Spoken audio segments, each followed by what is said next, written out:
जिंदाबाद जिंदाबाद शेतकऱ्याचं म्हणणं ऐकून न घेणार प्रशासन मुर्दाबाद मुर्दाबाद मुर्दाबाद पळ काढणाऱ्या प्रशासनाचा मुर्दाबाद मुर्दाबाद मुर्दाबाद मुर्दाबाद शेतकऱ्यापासून पळ काढणाऱ्या प्रशासन मुर्दाबाद मुर्दाबाद मुर्दाबाद पळ काढणाऱ्यावर गुन्हे दाखल झालेच पाहिजे झालेच पाहिजे झालेच पाहिजे पळ काढणाऱ्यावर गुन्हे दाखल झालेच पाहिजे झालेच पाहिजे उडीच्या उत्तर देणाऱ्या जिल्हाधिकाऱ्याचं करायचं काय खाली मुंडकं वर पार उडीच्या उत्तर देणाऱ्या जिल्हाधिकाऱ्याचं करायचं काय खाली मुंडकं वर पार अरे उसाचे पैसे मिळालेच पाहिजे एक मिनिट इकडे लक्ष द्या.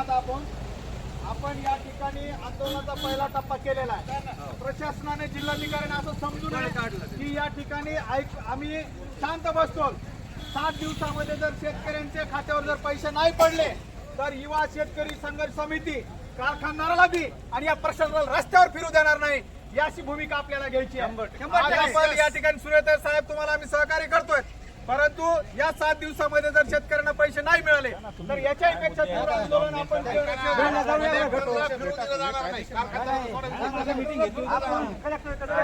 झाले. या 3 महिन्यामध्ये आतापर्यंत कारखानदारांनी बिल काढलेलं नाही. सध्या शेतकऱ्यांच्या ऊस जाऊन 3 महिने झालेत. आता कुणाचा मार्च एंडचा शेतकऱ्यांचा हप्ता बँकेत भरण्यात आलेला आहे, कुणाच्या मुलाचे मुलीचे लग्न आलेले आहेत. अशा अनेक अडचणी आहेत. ईदचा महिना सुरू आहे, उद्या गुढीपाडवा आहे. या शेतकऱ्यांच्या घरामध्ये दिवाळी आपला सण साजरा होत नाहीये, कारण की पैसा नाही. हक्काचा घामाचा पैसा या कारखानदाराकडे अडकलेला आहे आणि याच्यासाठी हे आंदोलन युवा शेतकरी संघर्ष समितीचं आम्ही केलेलं आहे. जर 7 दिवसामध्ये हे जर मागण्या मान्य नाही झाल्या, शेतकऱ्यांचे ऊसाचे पैसे नाही मिळाले तरी आम्ही कलेक्टरला रस्त्यावर फिरू देणार नाही, अशी भूमिका आम्ही आज घेत आहोत. जिल्हाधिकारी यांनी सांगितलं होतं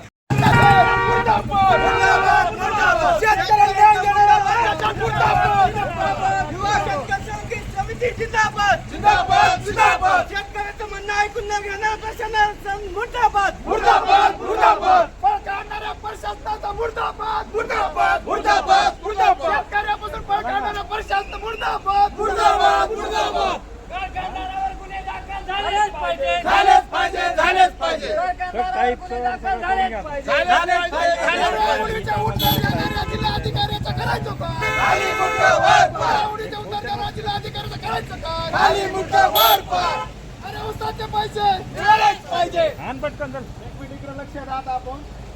आपण या ठिकाणी आंदोलनाचा पहिला टप्पा केलेला आहे. प्रशासनाने जिल्हाधिकाऱ्यांना असं समजून काढलं की या ठिकाणी आम्ही शांत बसतो. 7 दिवसामध्ये जर शेतकऱ्यांच्या खात्यावर जर पैसे नाही पडले तर युवा शेतकरी संघर्ष समिती कारखानदाराला बी आणि या प्रशासनाला रस्त्यावर फिरू देणार नाही, याची भूमिका आपल्याला घ्यायची आहे. आज आपण या ठिकाणी सुरेश साहेब तुम्हाला आम्ही सहकार्य करतोय, परंतु या 7 दिवसामध्ये जर शेतकऱ्यांना पैसे नाही मिळाले तर याच्यापेक्षा तीव्र आंदोलन आपण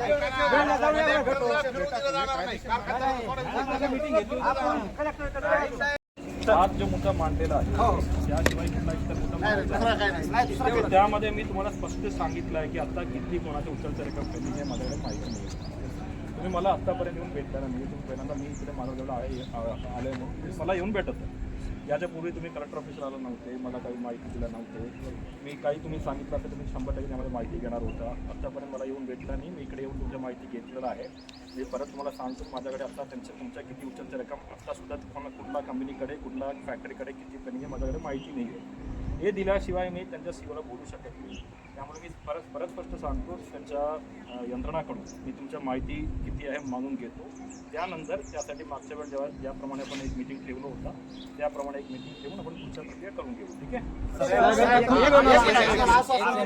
तुम्ही 10 मिनिट थांबले, तुम्ही थोडा बसा तिकडे.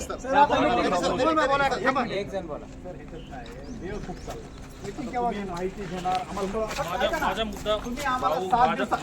माझा मुद्दा काय होता, तुम्ही आतापर्यंत माझ्याकडे आला क्यों नाही, आतापर्यंत मला भेटला क्यों नाही. मी दर आठवडा 3 दिवसासाठी मी बीड मध्ये जनता दरबारसाठी बसतो. तुम्ही माझ्याकडे आलो होता का? तुम्ही तसं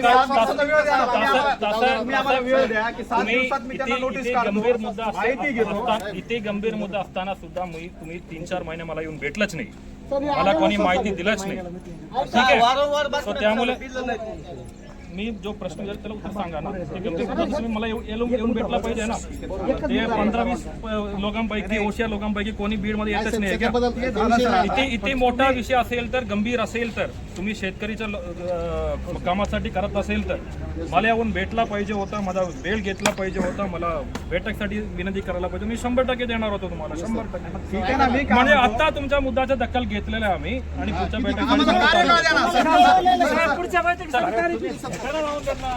यांनी काय करायचं? उद्या गुढी पाडवाय, शेतकऱ्यांच्या घरी काय नाही हो, मारायला शेतकरी. आता आम्हाला तुम्ही म्हणजे बोल नका समाजाला. म्हणजे हे खरंच मुद्दा आहे. आम्ही काय शो म्हणून नाही बदलतो. वास्तवामध्ये शेतकरी बांधवाची जी परिस्थिती ना ग्रामीण ती अत्यंत विदार असते. शेतकरी रडतोय, ते कारखानदाराकडे जाऊ शकत नाही. यांच्याकडे भांडणार आहेत का नाही? हे गांभीर्याचा मुद्दा आहे. कलेक्टर साहेबांनी 10 मिनिट जरी दिली, आता जरी फोन लावले सगळ्याला की मला 7 दिवसात बिल द्या, काय काढले तर मी तुमच्यावर गुन्हे दाखल करीन, तर हे कारखानदार ऐकतात, हे काढतात म्हणजे काढतात.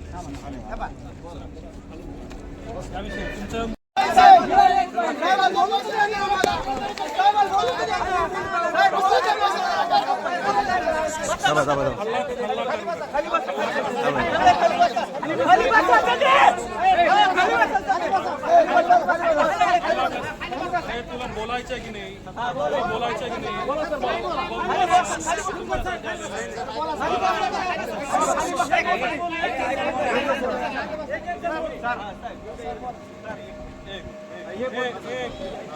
तुमचा मी 10-15 त्याच्या व्यतिरिक्त तुम्हाला काही सांगायचं काहीच नाही सर.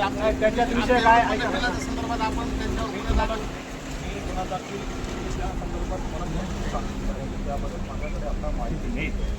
माहिती एकदा घेऊन खाली बसून बोला सगळे.